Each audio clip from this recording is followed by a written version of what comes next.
ಇವತ್ತು ಏನಾಗಿದೆ ಅಂದರೆ ಟ್ರಾಫಿಕ್ ಪೊಲೀಸ್ನವರು ತುಂಬ ರೂಲ್ಸ್ ವೈಲೇಷನ್ ಮಾಡ್ತಾ ಇದ್ದಾರೆ. ಅವರು ಇರುವಂಥ ಕಾನೂನುಗಳನ್ನು ಯಾರೂ ಕೂಡ ಯೂಸ್ ಮಾಡ್ಕೋತಾ ಇಲ್ಲ. ಅವ್ರು ಬರೀ ಮಿಸ್ಯೂಸ್ ಮಾಡಿ ಜನಗಳಿಗೆ ತೊಂದರೆ ಕೊಡುವಂಥದ್ದೇ ಜಾಸ್ತಿ ಆಗ್ತದೆ. ಸೊ ಇದೇ ಉದ್ದೇಶಕ್ಕೋಸ್ಕರ ಪೊಲೀಸ್ ದೂರು ಪ್ರಾಧಿಕಾರದಲ್ಲಿ ಆಲ್ರೆಡಿ ಅಲ್ಲಿ ಕಂಪ್ಲೇಂಟ್ ದೂರು ಕೂಡ ದಾಖಲಾಗಿದೆ. ಪೊಲೀಸ್ ದೂರು ಪ್ರಾಧಿಕಾರದವರು ಕೂಡ ಸಂಬಂಧಪಟ್ಟಂತಹ ಸಂಚಾರಿ ಪೊಲೀಸ್ ಏನು ಆಯುಕ್ತರಿಗೂ ಕೂಡ ಒಂದು ಲೆಟರ್ನ ಬರೆದಿದ್ದಾರೆ. ಈ ಥರ ಸಾರ್ವಜನಿಕರಿಗೆ ವಿನಾಕಾರಣ ಪೊಲೀಸರು ಟ್ರಾಫಿಕ್ ಪೊಲೀಸ್ನವರು ತೊಂದರೆ ಕೊಡ್ತಾ ಇದ್ದಾರೆ, ಅವರಿಗೆ ಸೂಕ್ತ ನಿರ್ದೇಶನ ಕೊಡಿ, ಸಂಬಂಧಪಟ್ಟವ್ರ ಮೇಲೆ ಕಾನೂನು ಕ್ರಮ ಕೈಗೊಳ್ಳಿ ಅಂತೇಳಿ.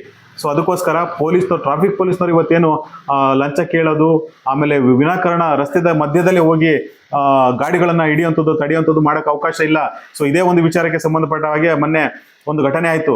ಒಂದು ಚಿಕ್ಕ ಮಗುನ ಕರ್ಕೊಂಡು ಒಬ್ಬ ತಂದೆ ಹೋಗುವಂಥ ಸಂದರ್ಭದಲ್ಲಿ ಏಕಾಏಕಿ ಅಲ್ಲಿ ತಡೆದಾಗ ಆ ಮಗುವನ್ನೇ ತೀರ್ಕೊಂಡು ಹೋಯ್ತು.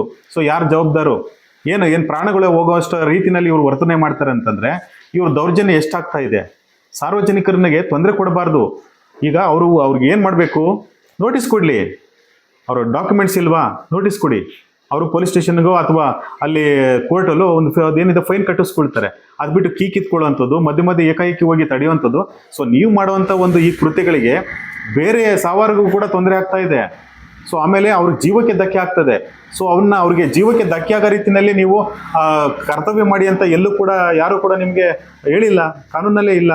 ಯಾಕೆ ಆ ರೀತಿಯಾಗಿ ನೀವು ಪರ್ಸ್ನಲ್ ಆಗಿ ತಗೊಂಡು ಹೋಗಿ ತಡೆ ಹಿಡಿಯೋದು, ಮಧ್ಯದಲ್ಲಿ ಹೋಗಿ ಅಡ್ಡ ಹಾಕೋದು, ಕೀ ಕಿತ್ಕೊಳ್ಳುವಂಥದ್ದು, ಅವ್ರ ಮೇಲೆ ಅವಾಚ್ಯ ಶಬ್ದಗಳಿಂದ ಕೆಟ್ಟದಾಗಿ ಬೈಯುವಂಥದ್ದು, ಆ ಪದಗಳು ನೋಡಿದ್ರೆ ತುಂಬ ಬೇಸರ ಆಗುತ್ತೆ. ಅಷ್ಟು ಭಾಷೆಗಳಂತ ಒಂದು ಕೊಳಕು ಭಾಷೆಗಳನ್ನು ಮಾತಾಡ್ತೀರಿ. ಯಾಕೆ ಅದು ಎಲ್ಲಿದೆ ನಿಮಗೆ ಆ ಥರ ಮಾತಾಡೋದಕ್ಕೆ ಅವಕಾಶ ಇದೆಯಾ? ಯಾವುದೇ ಕಾರಣಕ್ಕೂ ಇಲ್ಲ. ಪೊಲೀಸ್ನವ್ರಿಗೆ ಆ ರೀತಿ ಹೋಗಿ ಕೀ ಕಿತ್ಕೊಳ್ಳುವಂಥದ್ದು, ಆ ಹೆಲ್ಮೆಟ್ ಇಲ್ಲ ಅಂದರೆ ಏನೋ 100-200 ರೂಪಾಯಿ ಫೈನ್ ಹಾಕೋದಿರುತ್ತೆ. ಅದಕ್ಕೆ ಹೋಗಿ ಗಾಡಿನೇ ಎತ್ಕೊಂಡು ಸೀಸ್ ಮಾಡೋದಕ್ಕೆ ಎಲ್ಲಿದೆ ನಿಮಗೆ ರೈಟ್ಸು? ಯಾವ ಪ್ರಕರಣಗಳಲ್ಲಿ ಸೀಸ್ ಮಾಡಬೇಕು ಅಂತ ಗೊತ್ತಿದೆಯಾ? ಕಳ್ತನದ ಪ್ರಕರಣಗಳಲ್ಲಿ ಏನಾದರೂ ನಿಮಗೆ ಗುರುತರವಾಗಿ ಗೊತ್ತಿದ್ರೆ ಆ ನಂಬರ್ಗಳನ್ನು ಟ್ರೇಸ್ ಔಟ್ ಮಾಡ್ಕೊಂಡು ನೀವು ಅಂಥ ಗಾಡಿನ ಸೀಸ್ ಮಾಡ್ಬೋದು. ಅಥವಾ ಯಾವುದಾದ್ರೂ ಒಂದು ವೆಹಿಕಲ್ ಒಬ್ಬನಿಗೆ ಆಕ್ಸಿಡೆಂಟ್ ಮಾಡಿದ್ದು, ಅದರಿಂದ ಏನಾದರೂ ಆ ಒಂದು ವೆಹಿಕಲ್ ಬಳಕೆ ಮಾಡ್ಕೊಂಡಿದ್ರೆ ಅಂಥ ವೆಹಿಕಲ್ಗಳನ್ನ ಸೀಸ್ ಮಾಡ್ಬೋದು. ಅಥವಾ ಇನ್ಯಾವುದೊಂದು ಅಕ್ರಮ ಕೃತ್ಯಗಳು ಅಥವಾ ಏನೋ ಬ್ಲಾಕ್ ಮನಿ ಇಟ್ಕೊಂಡು ಸಾಗಿಸುವಂಥ ವೆಹಿಕಲ್ಗಳನ್ನು ಅಥವಾ ಇನ್ಯಾವುದೋ ಒಂದು ಅಪರಾಧಿಕ ಕೃತ್ಯಗಳಿಗೆ ಬಳಸಿರ್ತಕ್ಕಂಥ ಅಂಥ ವೆಹಿಕಲ್ಗಳನ್ನು ಸೀಸ್ ಮಾಡಿ. ಬರೀ ಇದೇನು ಟ್ರಾಫಿಕ್ ರೂಲ್ಸು ಅಂತಂದರೆ ಇದು ಜೀಬ್ರಾ ಕ್ರಾಸು ದಾಟಿರೋದು, ವೈಲೇಷನ್ ಮಾಡಿರೋದು, ಆಮೇಲೆ ಏನು ಹೆಲ್ಮೆಟ್ ಹಾಕಿಲ್ದಿರೋವಂಥದ್ದು, ಮೊಬೈಲು ಇಟ್ಕೊಂಡು ಓಡಿಸ್ತಿರೋವಂಥದ್ದು, ಅದಕ್ಕೆಲ್ಲ ಏನು ಸೀಸ್ ಮಾಡೋಂಥ ಅಗತ್ಯ ಏನಿದೆ? ನೀವು ಫೈನ್ ಹಾಕಿ ಅವ್ರಿಗೊಂದು ಮಾರ್ಗದರ್ಶನ ಕೊಡೋದಕ್ಕೆ ನಾನು ಹೇಳ್ತಾ ಇದ್ದೀನಿ. ನೀವೇನಾದ್ರೂ ಈ ಥರ ಪೊಲೀಸ್ನವರು ನಿಮ್ಮ ಮೇಲೆ ದೌರ್ಜನ್ಯ ಮಾಡೋದು, ಅವಾಚ್ಯ ಶಬ್ದ ನಿಲ್ಲಿಸೋದು ಅಂಥದ್ದು, ಏಕಾಏಕಿ ಗಾಡಿಗಳನ್ನು ಹಿಡಿಯುವಂಥದ್ದು, ಸಾರ್ವಜನಿಕ ರಸ್ತೆಗಳಲ್ಲಿ ಮಧ್ಯದಲ್ಲೇ ಬಂದು ಅಡ್ಡ ಹಾಕೋದು, ಕೀಗಳನ್ನು ಕಿತ್ಕೊಳ್ಳುವಂಥದ್ದು, ಅಲ್ಲೇ ದಂಡ ಕಟ್ಟಿ ಅಂತೇಳಿ ನಿಮ್ಗೆ ಎದುರಿಸೋದು, ಗಾಡಿಗಳನ್ನು ಸೀಸ್ ಮಾಡೋದು, ಈ ಥರದ್ದು ಏನಾದರೂ ಆದರೆ ದಯವಿಟ್ಟು ನೀವು ಸಂಬಂಧಪಟ್ಟಂಥ ಹೈಯರ್ ಆಫೀಸರ್ ಪೊಲೀಸ್ ಆಫೀಸರ್ ಹತ್ರ ನೀವು ಹೋಗಿ ಕಂಪ್ಲೇಂಟ್ ದೂರನ್ನು ಮಾಡಿ. ಅಲ್ಲಿ ಏನಾದರೂ ಕ್ರಮ ಕೈಗೊಳ್ಳಿಲ್ಲ ಅಂದರೆ DGP ಅವರಿದ್ದಾರೆ, ಪೊಲೀಸ್ ಕಮಿಷನರ್ ಏನೋ ಸಂಚಾರಿ ಪೊಲೀಸ್ ಕಮಿಷನರ್ಗಳಿದ್ದಾರೆ, ಆಯುಕ್ತರು, ಅಲ್ಲಿಯೂ ಕಂಪ್ಲೇಂಟ್ ದಾಖಲು ಮಾಡಿ. ಪೊಲೀಸ್ ದೂರು ಪ್ರಾಧಿಕಾರಕ್ಕೆ ನೀವು ದೂರನ್ನು ಕೊಡಿ.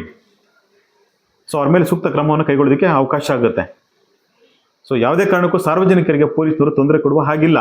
ಸೊ ಇದೇ ವಿಚಾರಕ್ಕೆ ಸಂಬಂಧಪಟ್ಟ ಹಾಗೆ ಪೊಲೀಸ್ ದೂರು ಪ್ರಾಧಿಕಾರ ಇತ್ತೀಚೆಗೆ ಸಂಚಾರಿ ಪೊಲೀಸ್ ಆಯುಕ್ತರಿಗೆ ಒಂದು ನೋಟಿಸನ್ನು ಕೂಡ ಕೊಟ್ಟಿದೆ, ಒಂದು ನಿರ್ದೇಶನ ಕೊಟ್ಟಿದೆ. ಈ ಥರ ಸಾರ್ವಜನಿಕ ಪ್ರದೇಶದಲ್ಲಿ ಟ್ರಾಫಿಕ್ ಪೊಲೀಸ್ನವರು ತುಂಬ ಅವಾಚ್ಯವಾಗಿ ಬೈಯುವಂಥದ್ದು, ಆಮೇಲೆ ದುರ್ನಡತೆ ತೋರಿಸುವಂಥದ್ದು, ಏಕಾಏಕಿ ಮಧ್ಯದಲ್ಲಿ ಗಾಡಿಗಳನ್ನ ಅಡ್ಡ ಹಾಕುವಂಥದ್ದು, ಅವ್ರಿಗೆ ತೊಂದರೆ ಕೊಡುವಂಥದ್ದು ಜಾಸ್ತಿ ಆಗ್ತಾ ಇದೆ. ದಯವಿಟ್ಟು ಅದನ್ನು ತಡೆಗಟ್ಟಿ ಅವ್ರ ಮೇಲೆ ಸೂಕ್ತ ಕ್ರಮ ಕೈಗೊಳ್ಳಿ ಅಂತೇಳಿ ಅವರು ನಿರ್ದೇಶನವನ್ನು ಕೊಟ್ಟಿದ್ದಾರೆ. ಸೊ ಅದರಿಂದ ಯಾರನ್ನು ಕೂಡ ಪೊಲೀಸ್ನವರು ಸಾರ್ವಜನಿಕರಿಗೆ, ವಾಹನ ಸವಾರರಿಗೆ ತೊಂದರೆ ಕೊಡುವ ಹಾಗಿಲ್ಲ. ಅವ್ರಿಗೆ ಅನುಮಾನಾಸ್ಪದ ವ್ಯಕ್ತಿಗಳು ಅಥವಾ ಅನುಮಾನಾಸ್ಪದ ಆಗಿರ್ತಕ್ಕಂಥ ವಾಹನಗಳು ಏನಾದರೂ ಕಂಡು ಬಂದರೆ ಅಥವಾ ವೈಲೇಷನ್ ಮಾಡುವಂಥದ್ದು, ಕಣ್ಣಿಗೆ ಕಾಣ್ತಕ್ಕಂಥ ವೈಲೇಷನ್ಸ್ಗಳಿದ್ರೆ ಅವ್ರನ್ನ ತಡೆದು ನಿಲ್ಲಿಸಿ ಅವ್ರಿಗೆ ಬುದ್ಧಿವಾದ ಹೇಳುವಂಥದ್ದು ಮತ್ತು ದಂಡವನ್ನು ಕಟ್ಟೋದಕ್ಕೆ ಅವ್ರಿಗೆ ನೋಟಿಸ್ ಕೊಡುವಂಥದ್ದು, ಈ ಥರದ್ದೆಲ್ಲ ಇರ್ತದೆ. ಸೊ ಅದಕ್ಕೋಸ್ಕರ ಸಾರ್ವಜನಿಕರಿಗೆ ಯಾವುದೇ ಕಾರಣಕ್ಕೂ ಅವರಿಗೆ ತೊಂದರೆ ಕೊಡುವ ಹಾಗಿಲ್ಲ. ನಾನು ಒಂದು ಸಜೆಸ್ಟ್ ಮಾಡ್ತಾ ಇದ್ದೀನಿ ಪೊಲೀಸ್ ಇಲಾಖೆಗೆ, ನೋಡಿ, ಬರೀ ಸಾರ್ವಜನಿಕರಿಗೆ ಶಿಕ್ಷೆ ಕೊಡೋದಕ್ಕಷ್ಟೇ ನೀವು ಮುಂದೆ ಹೋಗಬೇಡಿ. ಇದರಿಂದ ಬಹಳಷ್ಟು ಪರಿಣಾಮಗಳು ಜಾಸ್ತಿ ಆಗುತ್ತೆ.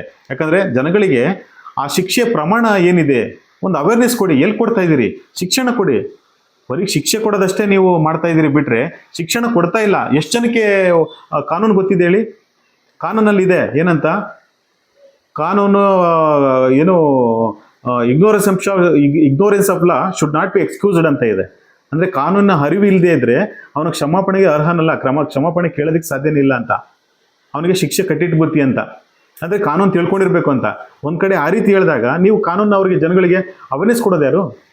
ಅವೇರ್ನೆಸ್ ಕೊಡಬೇಕಲ್ವಾ? ಎಷ್ಟೋ ಜನಕ್ಕೆ ಗೊತ್ತಿರಲ್ಲ ಯಾವುದು ವೈಲೇಷನ್ನು, ಯಾವುದು ತಪ್ಪಿದೆ, ಯಾವ್ದು ಸರಿ ಇದೆ ಅಂತ ಗೊತ್ತಿರಲ್ಲ. ನೀವು ಜನಗಳಿಗೆ ಇದನ್ನು ಶಿಕ್ಷಣ ಕೊಟ್ಟಿದ್ದಲ್ಲಿ ಬರೀ ಶಿಕ್ಷೆ ಕೊಡೋದಕ್ಕಷ್ಟೇ ನೀವು ಅವ್ರನ್ನ ಎದುರಿಸೋದು, ಎದುರಿಸಿ ಅದನ್ನ ತಪ್ಪಿಸ್ಕೊಳ್ಳೋಕ್ಕೋಸ್ಕರ ದುಡ್ಡು ಲಂಚ ಇಸ್ಕೊಳ್ಳೋದು, ಇಂಥವಕ್ಕೆ ನೀವು ಆಸೆ ಪಡ್ತಾ ಇದ್ದೀರಿ. ಸೊ ಸಾರ್ವಜನಿಕರಿಗೆ ನೀವು ಮಾಹಿತಿ ಕೊಡಿ, ಶಿಕ್ಷಣ ಕೊಡಿ, ಏನಿದೆ ಕಾನೂನು ಏನು ಹೇಳ್ತದೆ ಅದನ್ನು ನೀವು ಫಾಲೋ ಮಾಡಿ. ಅದು ಬಿಟ್ಟು ಏನೋ ಒಂದು ಹೆಲ್ಮೆಟ್ ಹಾಕಿಲ್ದಿರೋದಕ್ಕೆ ಗಾಡಿನೇ ಸೀಸ್ ಮಾಡೋಂಥ ಪಾಪ. ಮೊನ್ನೆ ಯಾವುದೋ ಒಂದು ವಿಡಿಯೋ ನೋಡಿದೆ, ಆ ಹೆಣ್ಮಗು ಎಲ್ಲಿಗೆ ಹೋಗ್ಬೇಕಾಗಿತ್ತೋ ಏನು ಕಥೆನೋ, ಅವ್ರಿಗೇನೋ ಒಂದು ಕಷ್ಟಗಳಿರ್ತದೆ, ಪರ್ಸ್ನಲ್ ವಿಚಾರಗಳು. ಆ ಗಾಡಿನ ನಿಲ್ಲಿಸಿ ಅಷ್ಟು ಆ ಎಮ್ಮ ಒದ್ದಾಡ್ತಾ ಇದೆ, ಬಿಡಿ ಸರ್ ರಿಕ್ವೆಸ್ಟ್ ಮಾಡ್ತಾ ಇದೆ. ದೌರ್ಜನ್ಯ ಮಾಡಿಬಿಟ್ಟು ನಾನು ಹೊಯ್ಸಳ ಕರೆಸ್ತೀನಿ, ಎತ್ತಾಕ್ಸ್ಬಿಡ್ತೀನಿ ಅಂತ ಹೇಳಿದ್ರೆ ಇದು ಏನು ದೌರ್ಜನ್ಯನೇ, ಇದು ಬೇರೆ ಏನಿಲ್ಲ. ನೀವು ಅವ್ರಿಗೆ ನೋಟಿಸ್ ಕೊಡಿ, ಅಥವಾ ಫೈನ್ ಕಟ್ಟಕ್ಕೆ ಹೇಳಿ, ಅಲ್ಲೇ ಫೈನ್ ಕಟ್ಟಕ್ಕೆ ಹೇಳಿ. ಅಲ್ಲೇ ಫೈನ್ ಕಟ್ಟಕ್ಕೆ ಅವಕಾಶವೂ ಇಲ್ಲ, ನೀವು ನೋಟಿಸ್ ಕೊಡಬೇಕು. ಆಮೇಲೆ ಅದು ಸಾಬೀತಾದರೆ ಅಥವಾ ನಿಮ್ಗೆ ಅವರು ಬಿಡೋ ಕೋರ್ಟು ಕಚೇರಿ ಯಾಕೆ ಕಲಿಯೋದು ಅಂತ ಹೇಳಿ ಅಲ್ಲೇ ಕಟ್ಟೋಗೋದು ಅವ್ರು ಮಾಡ್ತಾರೆ. ಇಲ್ಲ ಅದು ಹಾಗೆ ಪೆಂಡಿಂಗ್ ಇರುತ್ತೆ, ಒಂದಲ್ಲ ಒಂದಿನ ಕಟ್ಟೋದಕ್ಕೆ. ಜಾಸ್ತಿ ಪೆಂಡಿಂಗ್ ಇದ್ದಾಗ ಏನು ಜಾಸ್ತಿ ಅವರು ದಂಡ ಏನಾದರೂ ಪೆಂಡಿಂಗ್ ಇದ್ದರೆ ನೀವು ಆ ಸಂದರ್ಭದಲ್ಲಿ ಬೇಕಾದರೆ ನೀವು ಗಾಡಿನ ಸೀಸ್ ಮಾಡಿ. ಏನಿದೆ, ಒಂದು ಹೆಲ್ಮೆಟ್ ಹಾಕಿಲ್ದಿದ್ದಕ್ಕೆ ಅಷ್ಟು ಮಾಡಿದ್ದೀರ ಅಂದರೆ ಅದು ತಪ್ಪಾಗುತ್ತೆ. ದಯವಿಟ್ಟು ಪೊಲೀಸ್ನವರು ಭಾಳ ಸಾರ್ವಜನಿಕರೊಡನೆ ಒಂದು ಸ್ನೇಹಯುತವಾಗಿ ನೀವು ಕೆಲಸವನ್ನು ಮಾಡಬೇಕಾಗುತ್ತೆ.